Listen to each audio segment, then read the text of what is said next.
Hi friends, good morning. Welcome back to our channel. Friends ಎಲ್ಲ ಹೇಗಿದ್ದೀರಾ? ನಾವು ಚೆನ್ನಾಗಿದ್ದೀವಿ. ಫ್ರೆಂಡ್ಸ್, ಇವತ್ತು ಸೋಮವಾರ ಬೆಳಗ್ಗೆ 6:30 ಆಗಿದೆ. ಈಗ ಬ್ಲಾಗ್ನ ಶುರು ಮಾಡ್ತಾ ಇದ್ದೀನಿ.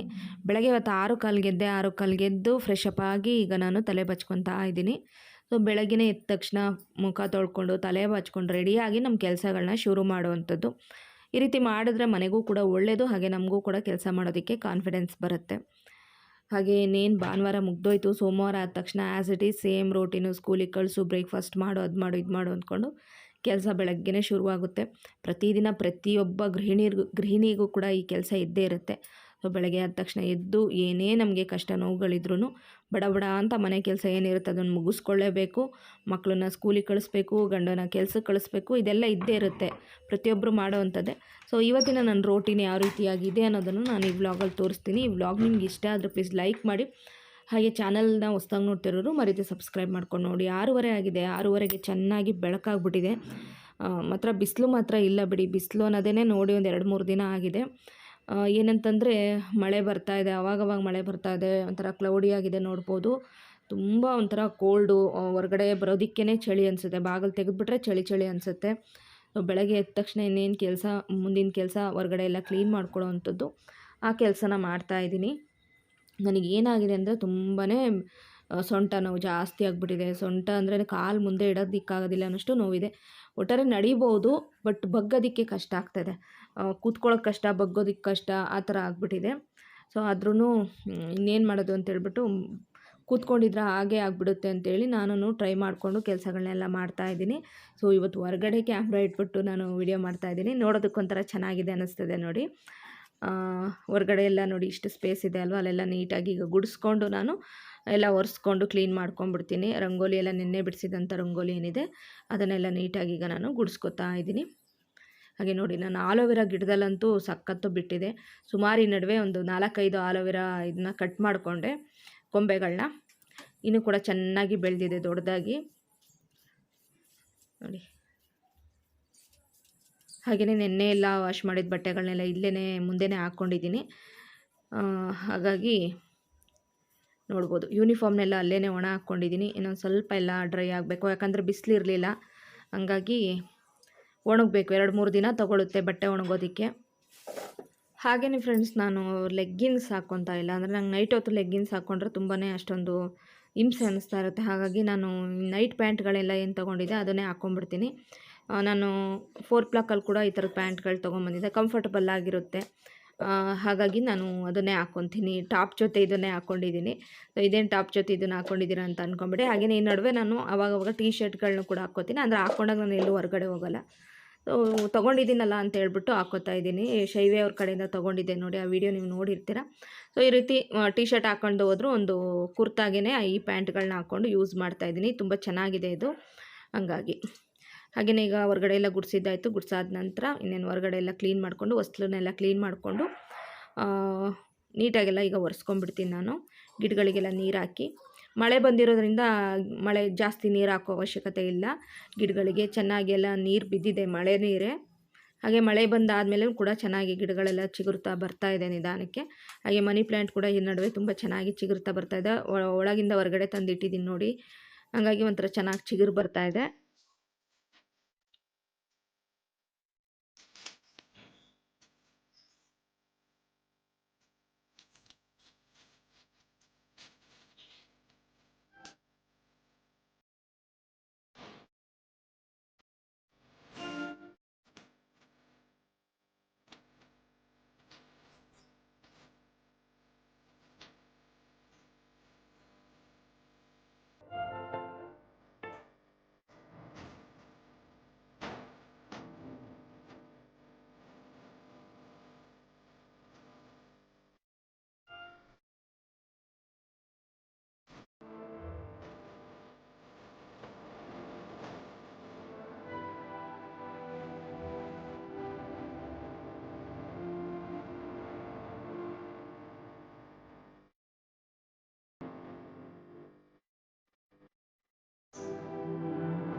ಹಾಗೆ ಫ್ರೆಂಡ್ಸ್, ಹೊಸ್ತಿಲಿಗೆ ಇವತ್ತು ಈ ರೀತಿಯಾಗಿ ರಂಗೋಲಿ ಬಿಡಿಸಿದ್ದೀನಿ. ಡೈಲಿ ಒಂದೊಂದು ಥರ ಡಿಸೈನಲ್ಲಿ ಬಿಡಿಸ್ತೀನಿ.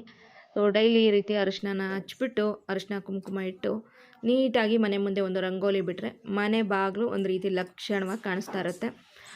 ರಂಗೋಲಿ ಇರಲಿಲ್ಲ ಅಂದರೆ ಮನೆ ಬಾಗಿಲು ಒಂದು ರೀತಿ ಆಳು ಸುರಿದಂಗೆ ಕಾಣಿಸ್ತಾ ಇರುತ್ತೆ. ನನಗೆ ಇಷ್ಟ ಆಗೋದಿಲ್ಲ. ಡೈಲಿ ಮನೆ ಮುಂದೆ ಒಂದು ರಂಗೋಲಿ ಇದ್ರೇ ನನಗೆ ಖುಷಿ ಸಿಗುತ್ತೆ. ಏನೋ ಒಂಥರ ಮನಸ್ಸಿಗೆ ನೆಮ್ಮದಿ, ಒಂಥರ ಪ್ರಶಾಂತತೆ ಸಿಗುತ್ತೆ. ನೀಟಾಗಿದೆಯಲ್ಲ ಅಂತ ಹೇಳ್ಬಿಟ್ಟು.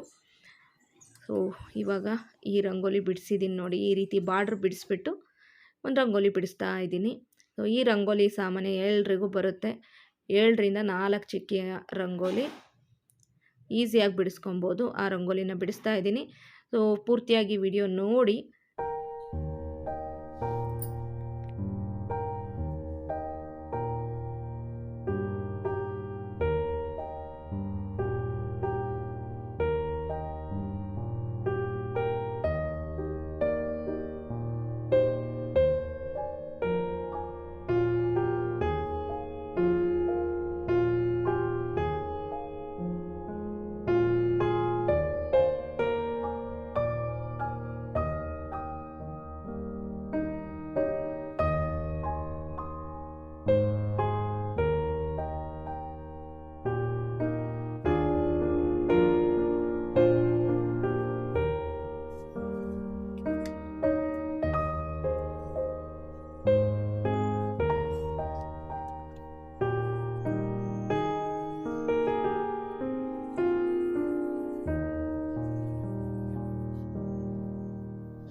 ಹೊರಗಡೆ ಕೆಲಸಗಳೆಲ್ಲ ಕಂಪ್ಲೀಟ್ ಆಯಿತು. ಈಗ ಅಡುಗೆ ಮನೆ ಕೆಲಸಗಳು ಬಾಕಿ ಇದೆ. ಅಡುಗೆ ಮನೆಯೆಲ್ಲ ರಾತ್ರಿಯೇ ಪಾತ್ರೆ ಎಲ್ಲ ತೊಳೆದು ಸ್ಟವ್ ಎಲ್ಲ ಒರೆಸಿ ಎಲ್ಲ ನೀಟ್ ಮಾಡಿ ಇಟ್ಟಿದ್ದೀನಿ. ಇನ್ನೊಂದು ಸಲ ಒರೆಸ್ಕೊಂಡ್ರೆ ಆಯಿತು ಅಷ್ಟೇ. ಒರೆಸ್ಕೊಂಬಿಟ್ಟು ಇನ್ನು ಸ್ಟವ್ನ ಆನ್ ಮಾಡಿಕೊಂಡು ಇನ್ನು ಅಡುಗೆ ಕೆಲಸಗಳನ್ನ ನೋಡ್ಕೊಳ್ಳೋ ಅಂಥದ್ದು ಅಷ್ಟೇ.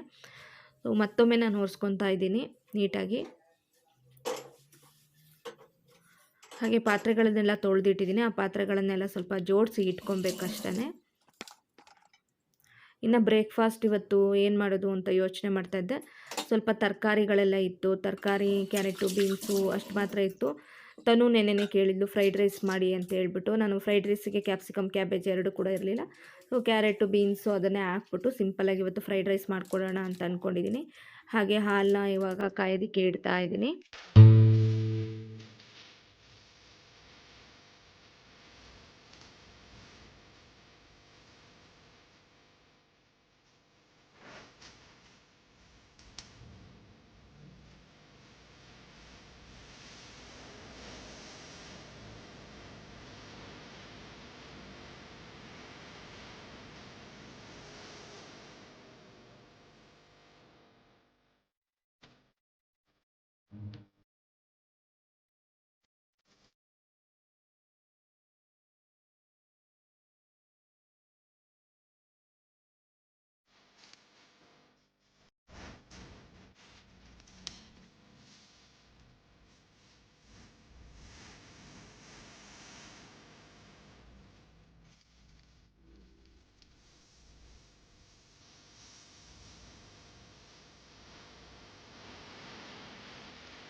ಇವತ್ತಂತೂ ನನಗೆ ಕೆಲಸ ಮಾಡೋದಕ್ಕೆ ಕಷ್ಟ ಆಗ್ತಾಯಿತ್ತು.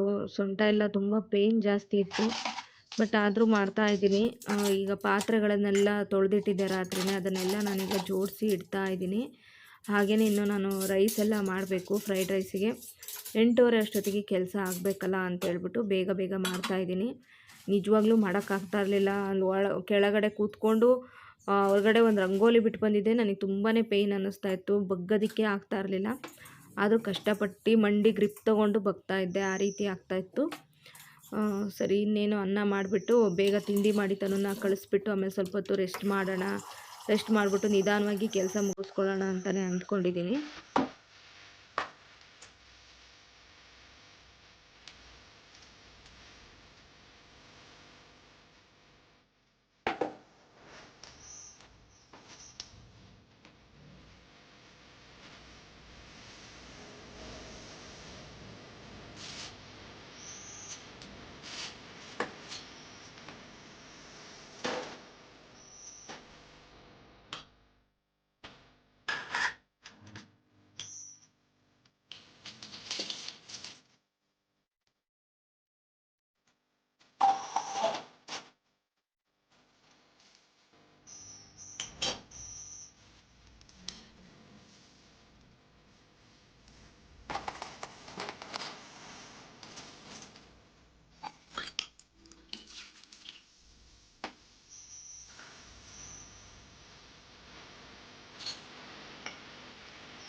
ರೈಸಿಗೆ ಇಟ್ಟಾದ ನಂತರ ಈಗ ನಾನು ಬಿಸಿ ನೀರು ಕಾಯಿಸ್ಕೊಂಡಿದ್ದೀನಿ, ಒಂದು ಗ್ಲಾಸ್ ಕುಡಿಯೋಣ ಅಂತ ಹೇಳ್ಬಿಟ್ಟು ಬಿಸಿನೀರು ಕಾಯಿಸ್ಕೊಂಡು ಈಗ ನಾನು ಆರಾಮಾಗಿ ಹೋಗಿ ಕುತ್ಕೊಂಡು ನೀರು ಕುಡಿತಾ ಇದ್ದೀನಿ. ಹಾಗೆ ಈ ಕಡೆ ಅನ್ನ ಕೂಡ ಆಗ್ತಾಯಿದೆ. ಸ್ವಲ್ಪ ಹೊತ್ತು ರಿಲ್ಯಾಕ್ಸಾಗಿ ಕೂತ್ಕೊಂಡು ಎಷ್ಟೋ ನನಗೆ ಹಬ್ಬ ಆರಾಮ್ ಅನ್ನಿಸ್ತಾ ಇತ್ತು ಕೂತ್ಕೊಂಡ ತಕ್ಷಣ.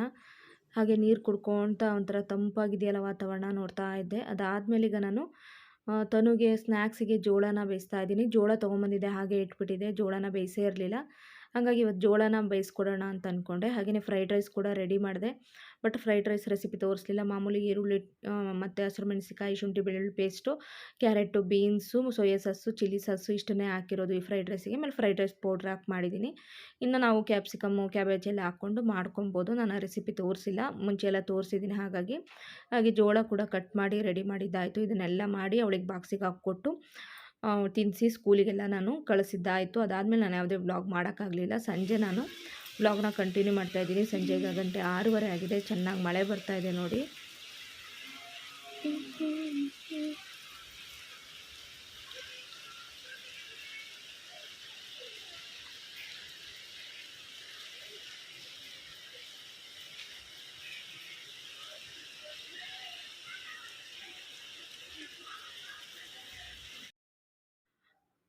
ಈಗ ನಾನು ದೇವ್ರ ಪೂಜೆ ಮಾಡ್ತಾ ಇದ್ದೀನಿ. ಇವತ್ತು ನಾವು ಹೊರಗಡೆ ಹೋಗಬೇಕು.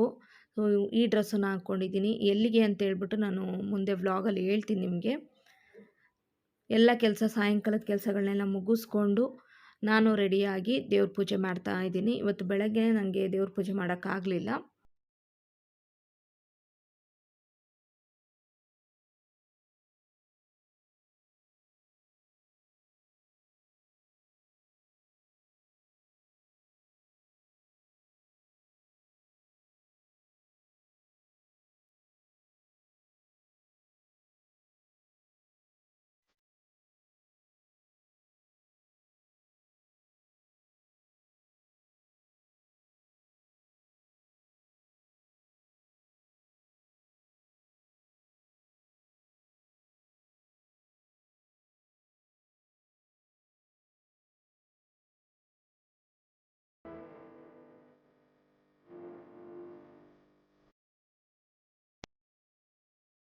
Friends, welcome back. ಗಂಟೆ 7 ಆಯಿತು. ಈಗ ವ್ಲಾಗ್ನ ಕಂಟಿನ್ಯೂ ಮಾಡ್ತಾ ಇದ್ದೀನಿ.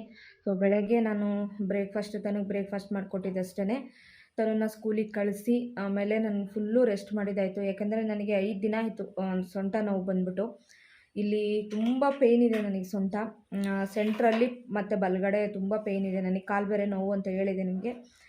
ನೆನ್ನೆ ಮಾತ್ರೆ ಕುಡಿದೆ, ಮೊನ್ನೆ ನೈಟು ಮಾತ್ರೆ ಕುಡಿದೆ, ನೆನ್ನೆ ಬೆಳಗ್ಗೆ, ನೆನ್ನೆ ಸಂಜೆ ಎಲ್ಲ ಮಾತ್ರೆ ಕುಡಿದೆ. ನೆನ್ನೆ ಸಾಯಂಕಾಲ ಅಲ್ಲಿ ವಾಕ್ಕೆಲ್ಲ ಹೋಗಿ ಅಲ್ಲಿ ಪಾರ್ಕಲ್ಲಿ ಎಕ್ಸಸೈಸ್ ಮಾಡೋದಿರುತ್ತಲ್ಲ, ಅದನ್ನು ಕೂಡ ಸ್ವಲ್ಪ ಎಲ್ಲ ಮಾಡಿ ಬಂದರೆ ಸರಿಯಾಗುತ್ತೇನೋ ಅಂತ.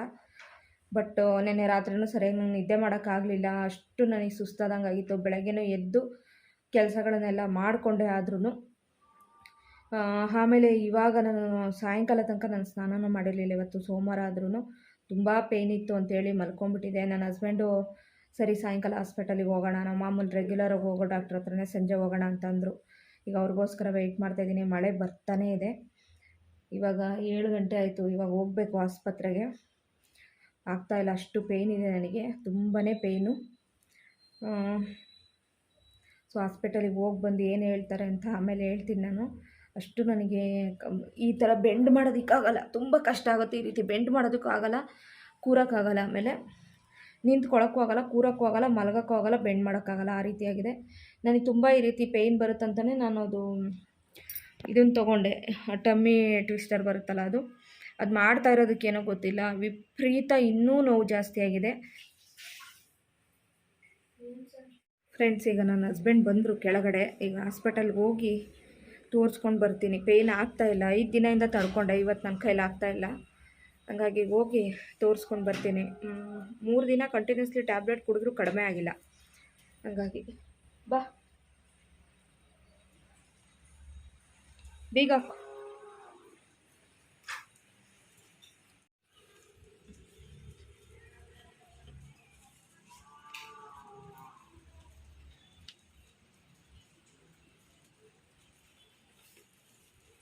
ಮಳೆ ಅಂತೂ ಬರ್ತಾನೇ ಇದೆ, ಮಳೆನೂ ಕಡಿಮೆ ಆಗ್ತಾನೇ ಇಲ್ಲ. ಮಳೆಯಲ್ಲಿ ಚಳಿಲಿ ಹೊರಗಡೆ ಹೋಗೋದು ಅಂದರೆ ಕಷ್ಟ. ತನು ಬೇರೆ ಓದ್ಕೊತಾ ಇದ್ಲು. ಈಗ ಅವಳನ್ನು ಕರ್ಕೊಂಡು ಹೋಗೋದಾಗ್ತಾಯಿದೆ. ಅವಳಿಗೆ 17th ಟೆಸ್ಟ್ ಫಸ್ಟ್ ಅಸೆಸ್ಮೆಂಟ್ ಇದೆ ನೋಡಿ. ಮಳೆ ಬರ್ತಾ ಇರೋದು ನೋಡಿ, ಮೇಲಿಂದ ನೀರು ಹರ್ಕೊಂಡು ಬರ್ತಾ ಇದೆ. ಸ್ವಲ್ಪ ಜೋರೇ ಮಳೆ ಬರ್ತಾ ಇದೆ. ಈ ನಡುವೆ ಸಣ್ಣದಾಗಿ ಉದುರುತ್ತಾ ಇತ್ತು. ಇವತ್ತೆಲ್ಲ ಒಂಚೂರು ಜೋರಾಗೆ ಮಳೆ ಬರ್ತಾ ಇದೆ. ಹಾಗೆ ಸ್ಟೆಪ್ಸು ಇಳ್ಕೊಂಡು ಹೋಗೋದು, ಸ್ಟೆಪ್ಸ್ ಹತ್ತೋದೇ ಒಂದು ದೊಡ್ಡ ಸಮಸ್ಯೆ ಆಗಿಬಿಟ್ಟಿದೆ ನನಗೆ. ಈ ನಡುವೆ ಮೇಲೆ 2 ಫ್ಲೋರ್ ಹತ್ತಬೇಕಲ್ಲ, ಹತ್ತೋ ಅಷ್ಟೊತ್ತಿಗೆ ಸಾಕಪ್ಪ ಅನ್ನಿಸ್ತದೆ. ಅಷ್ಟು ನನಗೆ ಸೊಂಟ ಕಾಲು ನೋವು ಬರ್ತಾ ಇದೆ. ಆದರೂ ಹತ್ತಿ ಇಳಿಯೋದೆಲ್ಲ ಮಾಡ್ತಾನೇ ಇದ್ದೀನಿ ಜಾಸ್ತಿ ನಾನು, ಪೇಯ್ನ್ ಕಡಿಮೆ ಆಗಲಿ ಅಂತೇಳಿ.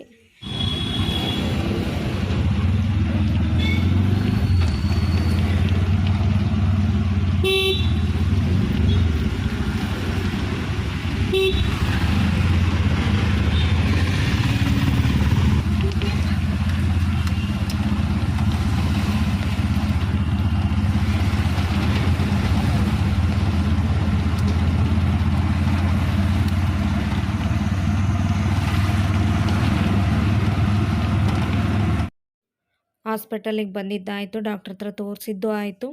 ಬಿ ಪಿ ಎಲ್ಲ ಸ್ವಲ್ಪ ನಾರ್ಮಲ್ಲಿಗೆ ಬಂದಿದೆ. ಬಟ್ ಇಂಜೆಕ್ಷನ್ ಹಾಕ್ಸ್ಕೊಂಡೆ ತುಂಬಾ ಪೇಯ್ನು ಉರಿ ಆಗ್ತಾಯಿತ್ತು. ಹಾಗಾಗಿ ಸ್ವಲ್ಪ ಹೊತ್ತು ಸುಧಾರಿಸ್ಕೊಂಡು ಕೂತಿದ್ದೀನಿ. ನನ್ನ ಹಸ್ಬೆಂಡ್ ಟ್ಯಾಬ್ಲೆಟ್ ತರೋದಕ್ಕೆ ಹೋಗಿದ್ದಾರೆ.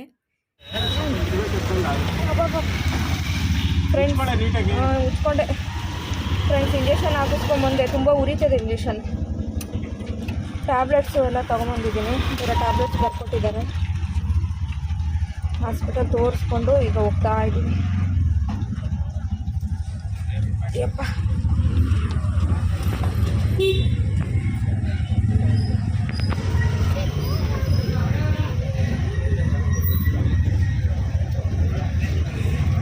ಇಲ್ಲಿ 78 ಕಿಲೋ ಇದ್ದೀನಿ ಕಡೆ, ನಾನು 78 kg ಅಮ್ಮ. ಹಾಗೆ ಫ್ರೆಂಡ್ಸ್, ಆನ್ ದ ವೇಯಲ್ಲಿ ಬರ್ತಾ ನೀವು ತುಂಬ ದಿನದಿಂದ ಕೇಳ್ತಾ ಇದ್ರಿ, ನೀವು ಫರ್ನಿಚರ್ ತಂದ್ರಲ್ಲ ಆ ಶಾಪು ನೇಮ್ ಹೇಳಿ, ಅಡ್ರೆಸ್ ಹೇಳಿ ಅಂತೇಳ್ಬಿಟ್ಟು. ಹಂಗಾಗಿ ಇವತ್ತು ಅದೇ ರೋಡಲ್ಲಿ ಬರ್ತಾ ಇದ್ವಿ, ಹಾಗಾಗಿ ತೋರಿಸ್ತಾ ಇದ್ದೀನಿ ನೋಡಿ. ಇಲ್ಲಿ 1600 ಅಂತಾರೆ.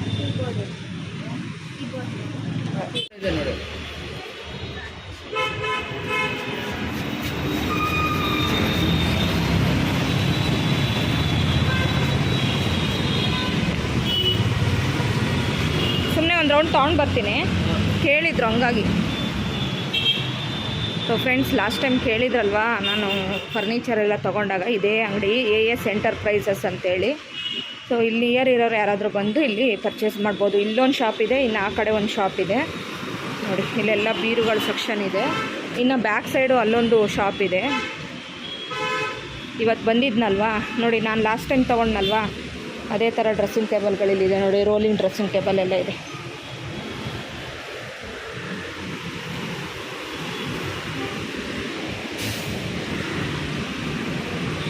ಇವರೇ ಅಂಕಲ್.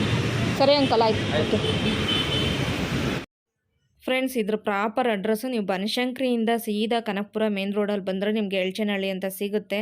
ಅಲ್ಲಿ ಬಸ್ ಸ್ಟಾಪ್ ಹತ್ರನೇ ಇದೆ. ಅಲ್ಲಿ ನೀವು AS ಎಂಟರ್ಪ್ರೈಸಸ್ ಅಂತೇನೋ ಇದೆ ನೋಡಿ, ಬೋರ್ಡ್ ತೋರಿಸಿದೆ ಅಲ್ವಾ, ಅಲ್ಲೇ ನಿಮಗೆ ಬರ್ತಾನೆ. ನಿಮಗೆ ಬನಶಂಕರಿಯಿಂದ ಬರ್ತಾ ಲೆಫ್ಟ್ ಸೈಡಿಗೆ ಸಿಗುತ್ತೆ. ನೀವು ಅಲ್ಲಿ ನೋಡಿದರೆ ನಿಮ್ಗೆ ಗೊತ್ತಾಗ್ಬಿಡುತ್ತೆ. ಫರ್ನಿಚರ್ ಸುಮಾರು ಒಂದು 3-4 ಅಂಗಡಿ ಇದೆ. ಅದರಲ್ಲಿ AS ಎಂಟರ್ಪ್ರೈಸಸ್ ಅಂತ ಅವರು ಮುಸ್ಲಿಮ್ಸ್ ಅಂಗಡಿ. ನಿಮ್ಗೆ ಅಲ್ಲಿ ಹೋದಾಗ ಗೊತ್ತಾಗುತ್ತೆ. ಯಾರಾದರೂ ಕೇಳ್ತಾನೆ ಇದ್ರಿ, ಸುಮಾರು ಜನ ಕೇಳಿದ್ರಿ, ಹಾಗಾಗಿ ನಾನು ಹೇಳಿದ್ದೀನಿ. ನಿಮ್ಗೆ ಇಂಟ್ರೆಸ್ಟ್ ಇದ್ದರೆ ನೀವು ಹೋಗಿ ಅಲ್ಲಿ ಪರ್ಚೇಸ್ ಮಾಡ್ಬೋದು. ಹಾಗೆಯೇ ಇಲ್ಲಿ ಬರ್ತಾ ಆನ್ ದ ವೇಯಲ್ಲಿ ಮತ್ತು ಎಳ್ಚನಹಳ್ಳಿ ಕಡೆ ಬಂದವಲ್ಲ, ಉಪ್ಪಿನಕಾಯಿ ಸ್ಟಾಪ್ ಹತ್ರ, ಅಲ್ಲಿ ಬಂದು ಸ್ವಲ್ಪ ಟೊಮೆಟೊ ಎಲ್ಲ ತೊಗೋಬೇಕಿತ್ತು. ಹಂಗಾಗಿ ಟೊಮೆಟೊ, ಕೊತ್ತಂಬರಿ ಸೊಪ್ಪು, ಸ್ವಲ್ಪ ಸೊಪ್ಪನ್ನು ಕೂಡ ನೀವೆಲ್ಲರೂ ಯೂಸ್ ಮಾಡುವಂಥ ಮೋಕ್ಷ ಅಗರಬತ್ತಿ ಕಂಪ್ನಿ ಇದೆ ಫ್ರೆಂಡ್ಸ್ ನೋಡಿ. ಇದೇ ಮೋಕ್ಷ ಅಗರಬತ್ತಿ ಕಂಪ್ನಿ. ಮನೆ ಟೊಮೆಟೊ ಇಲ್ವಲ್ಲ ಅಲ್ಲಿ? ಹಾಂ, ಎಲ್ಲ ಎತ್ತಿದ್ದಾರೆ. ಎತ್ತಿದಾಗ ಬಂದರೆ ಎಲ್ಲಿತ್ತು ಮುಂದೆ? ನಡ್ಕೊಂಡು ಹೋಗ್ಲ ಅಲ್ಲಿ ಗಂಟ? ಹಾಂ ಫ್ರೆಂಡ್ಸ್, ಇದೇ ಮೋಕ್ಷ ಅಗರಬತ್ತಿ ಕಂಪ್ನಿ ನೋಡ್ತಾ ಇದ್ದೀರಲ್ಲ.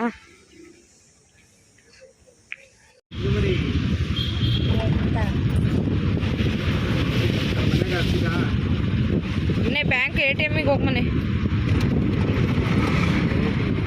ಹಾಂ,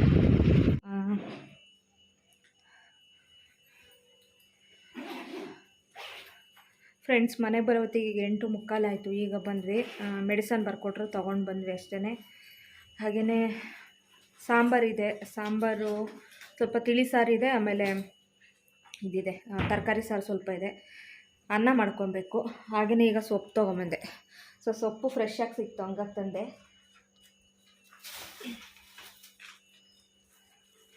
ಈ ಸಲ ಇದ್ರ ಸೊಪ್ಪು ತಂದಿದ್ದೀನಿ, ಪಾಲಕ್ ಸೊಪ್ಪು ಮತ್ತು ಸಬ್ಬಕ್ಕಿ ಸೊಪ್ಪು, ಕೊತ್ತಂಬರಿ ಸೊಪ್ಪು. ಹಾಗೆ ಟೊಮೆಟೊನೂ ಖಾಲಿ ಆಯಿತು, ಮನೆ ತೊಗೊಬಂದಿದ್ನಲ್ಲ ಟೊಮೆಟೊ ಮತ್ತೊಂದು ಕೆ ಜಿ ಅಲ್ಲೇ ತಂದೆ. ಎಳ್ಚನಹಳ್ಳಿಗೆ ಹೋದೆ, ಆ ಕಡೆಯಿಂದ ಬರ್ತಾ ಹಾಗೆ ಅಲ್ಲೇ ಎಳ್ಚನಹಳ್ಳಿಲಿ 1 ಕೆ ಜಿ ಟೊಮೆಟೊ, ಒಂದು ಬ್ರೆಡ್ಡು ಬೆಳಗ್ಗೆ ತನಕ ಸ್ಯಾಂಡ್ವಿಚ್ಗೆ. ಓಕೆ, ದೀಪ ಇನ್ನೂ ಉರಿತಾ ಇದೆ. ಓಕೆ ಫ್ರೆಂಡ್ಸ್, ಬ್ಲಾಗ್ ನೋಡ್ತಾ ಇರಿ, ಆಮೇಲೆ ಸಿಗ್ತೀನಿ. ಊಟದ ಮುಂಚೆ ಕುಡಿಯೋದೊಂದು.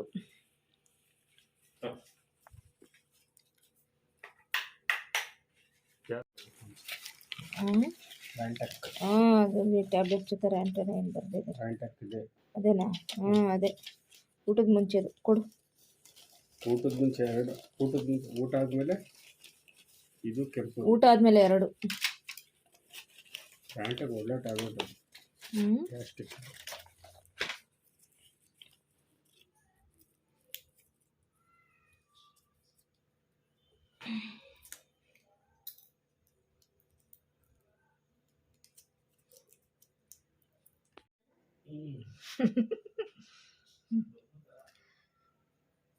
ನಾರ್ಮಲ್ ಆಗಿದೆ ಅನ್ನಲ್ಲ.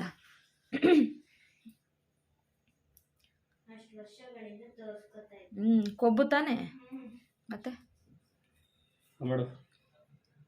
ಇಲ್ಲಿ ನೋಡಿ, ಅವ್ರು ಮಾತ್ರೆ ಕುಡಿಯೋದು ನಾವು ನೋಡ್ತಾ ಇದ್ದೀವಿ.